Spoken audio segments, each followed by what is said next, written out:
Well, here we are on day 21. It is recording this for Friday, and again we continue into Job, and it's as I anticipated.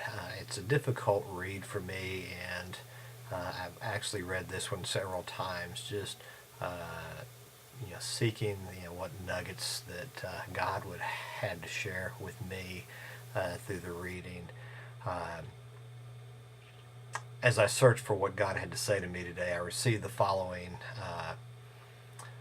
Max Lucado devotional in an email, and I wanted to share that as I began to share my thoughts on today's reading. It was entitled "The Purpose in Our Pain," and again, I thought that was very appropriate in what we are reading about in Job today, and continue on through the rest of this month. In Philippians 2:17 it says, "But I will rejoice even if I lose my life, pouring it out like a liquid offering to God, just like your faithful service is an offering to God. And I want all of you to share that joy." Let me read that again. It's out of Philippians 2:17. It says, "But I will rejoice even if I lose my life, pouring it out like a liquid offering to God, just like your faithful service is an offering to God. And I want all of you to share that joy." And he goes on to write, "When we face struggles, we often wonder why. Years from now, though, we may realize that it was those struggles that taught us something we could not have otherwise learned, that there was a purpose in our pain." Those are hard words just to wrap your mind around. Purpose in our pain. But God's purpose is greater than our pain, and He has a greater purpose than our problems.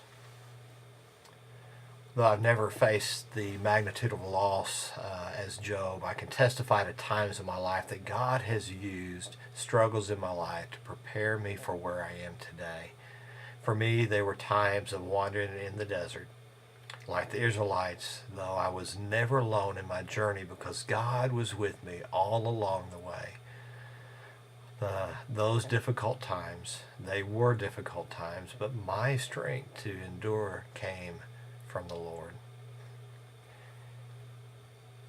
Job did not understand what he was learning about God along the way.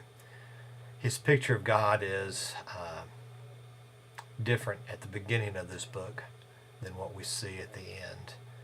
And we will see that in the coming days as God begins to respond back to Job. I also find myself wondering as we started reading this, what happened to Job's worship. We go from one who falls before God and worships to one who says, "Curse the day I was born." I just find that interesting that as he continues to, in his affliction, that he no longer appears to be worshiping God as he did when all of this began. We know that Job was one who feared God. God even says that, where is the hope for those who are lost?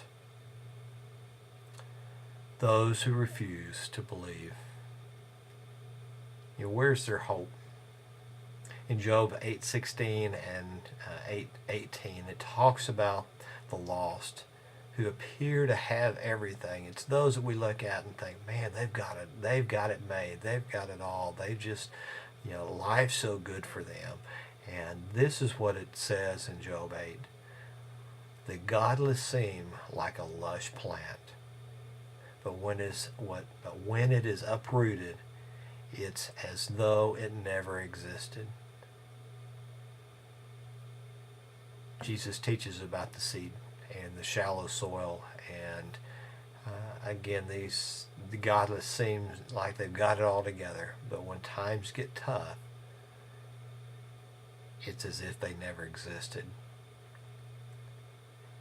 Because without God, it as if they never were.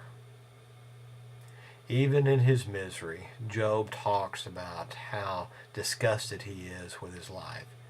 Let me complain freely, he says in Job 10. I really, struggled yesterday through the thought process of the complaint before Job, and I came across something that I had read out of a Bill Hybels book called The Land Between, and it talks about there being a difference between complaining and an honest expression of our feelings before God. God invites us to be honest with Him. Honesty with God is productive and healing, but there is a fine line between honesty and complaint. We need to recognize our souls are very vulnerable during these times. Times of trials and afflictions in our lives may produce our greatest opportunities for transformational growth, but it also provides an enormous opportunity for bitter resentment to flourish, for faith to shrivel. How can we know if we're complaining or being honest with God? It's all in the heart. I think we have to spend time examining our heart and the deep meanings about our conversations with our Lord. I want to just invite you as we finish this week. I will not be doing a video, as I've told you in the past, through the weekends. That's a time that I can share with my wife and my family, and hopefully it may be this weekend even with my granddaughter. And I invite you to go to the blog link provided at the top of the web page and just share what God might be doing and revealing to you through the reading of His Word, especially through these trials of Job. Take a minute to share with others. It's interesting to see how God speaks to us differently through the same readings. I hope you have a wonderful weekend, and I will see you Monday as we journey through the Word.